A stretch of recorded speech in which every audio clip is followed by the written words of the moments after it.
Sveiki, brangieji. Matot, šiandieną mes įsitaisėm nardymo centrelėje tokiam, nes atostogaujam, kaip aš suminėjusi, anūkę atvežėm keliom dienom prieš mokyklą pailsėti. Na ir taip, kad nepykit, kad čia jau ir garsų tokių, ir vaikai laksto, ir triukšmas, ir muzika. Taigi, kalbėsim šiandien apie rugsėjo mėnesį Lietuvai ir būtent apie tai, koks bus poveikis, užtemimo ir bendrai, kas čia vyksta. Na, aš pernai, kai rašiau horoskopus, tai paminėjau, kad sunkiausi mėnesiai yra kovas ir yra rugsėjais, todėl kad kovo mėnesį buvo serija užtemimo, matot, mašaliukai čia laksto, reiškia, kovo mėnesį buvo užtemimai ir dabar rugsėjais. Tai kovo mėnesį matėm, kad ten tikrai buvo labai tokių sudėtingų periodų ir ten tie visi įvykiai su kariškiais Amerikos ir taip toliau. Tai va dabar viskas atsimuša į rugsėjo mėnesį, pereina, persikelia ir jau po rugsėjo mėnesio turėtume tikrai ramiau gyventi.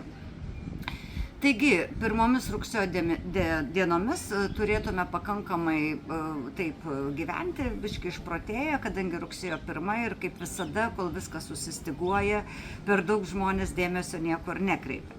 Bet jau 5 dieną, kadangi 7 dieną užtemimas mėnulio, tai ir jis bus stebimas Lietuvoje, aš prieš tai įraše sakiau, tai jau pradėsime jausti, nors kai kurie jautrieji jaus anksčiau.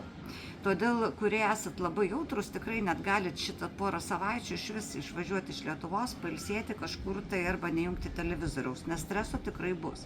Taigi jau nuo 5 jau aktyviai jausite, kad ten kažkas vyksta, jaudulys, nerimas, kažkokia tai neigiama informacija ir jau rugsėjo 1 rūpesčiai nebepadės jums atsipalaiduoti.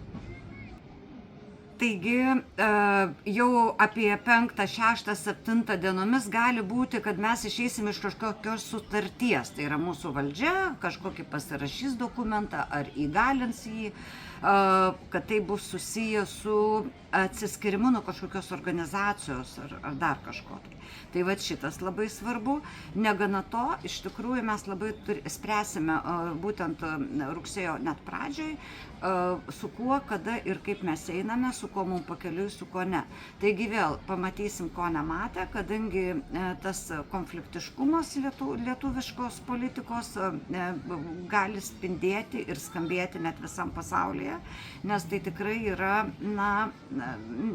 sakau, pamatysim, ko nematę. Taigi, tęsiant, tai mes galim, sakau, pasitraukti iš kažkokių tai organizacijų pasaulinių ar sukonfliktuoti eilinį kartą su kažko tai. Ir iš mūsų pusės tai eis negeri dalykai. Dabar jau rugsėjo 11 dieną, neužmirštam, kad 12 manevrai prasideda.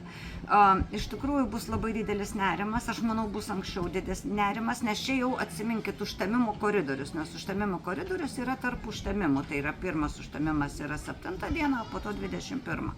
Tai va, jau didėjantį įtampą ir mum 13 diena. Tai 13 diena yra labai kritinė Lietuvai, bet čia Lietuvos horoskope, bet mes matom, kad Lietuvai viskas vėluoja. Todėl ir per užtemimus, reiškia, ten aš sakiau, kad bus kritinės dienos, kažkas su armija, kažkas su karu ir ten 3 dienom vėliau paskelbė, kad jie ten dingo tie kariškiai ir taip toliau. Tai gali būti ir taip.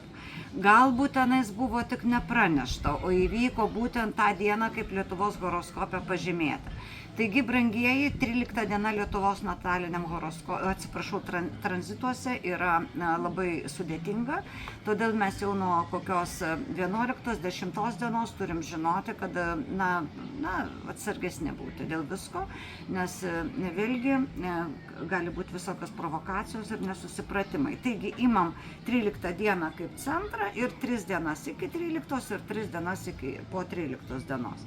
Taigi, visais atvejais čia tokia situacija, kai mūsų valdžia gali įvelti kažkokį karą, gal kokius vėl kariškius kažkur siūsim, gal vėl kažkokią nesąmonę sugalvos. Mano nuomonė nesąmonė, nes su tokio Lietuvos didumo teritorija geriausia neutraliteto laikytis, bet yra kaip yra. Tai va. Taigi, galite sakyti, kad čia, žinot, eiliniai gamtos reiškiniai, čia tai geriau, tai blogiau vyksta, bet jeigu mes pasižiūrim didžiuosius pasaulio įvykius, nemalonius ypatingai, tai matom, kad užtemimas penktadienį pilnatis 13, taip kaip paskutiniai įvykiai buvo.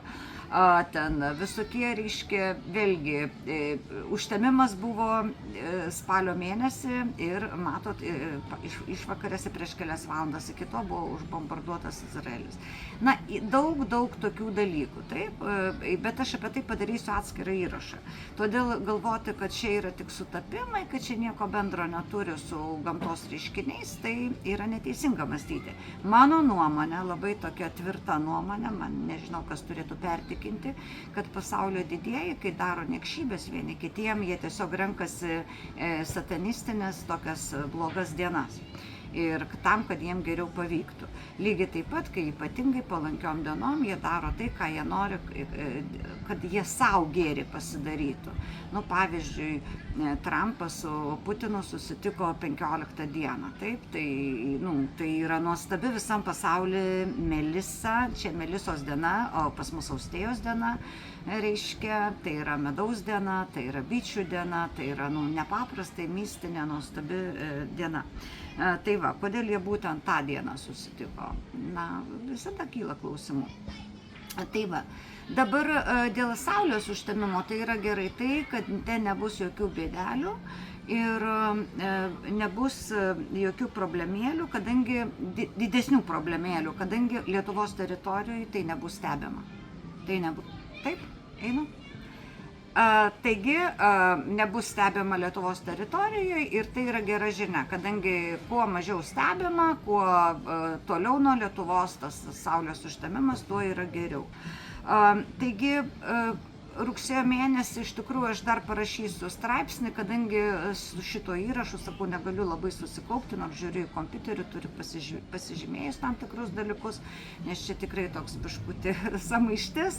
Taigi, mėlyjeji, visais atvejais atsiprašau ir vis tiek prašau stebėti, žiūrėti mus, prenumeruoti ir stebėti Facebook'e, nes ten per pagrindę keliu visus straipsnius ir po poros dienų jau grįžusi į savo gyvenamą tą pastovią vietą iš viešbučio parašysiu ir gražaus rugsėjo 1 ir ate.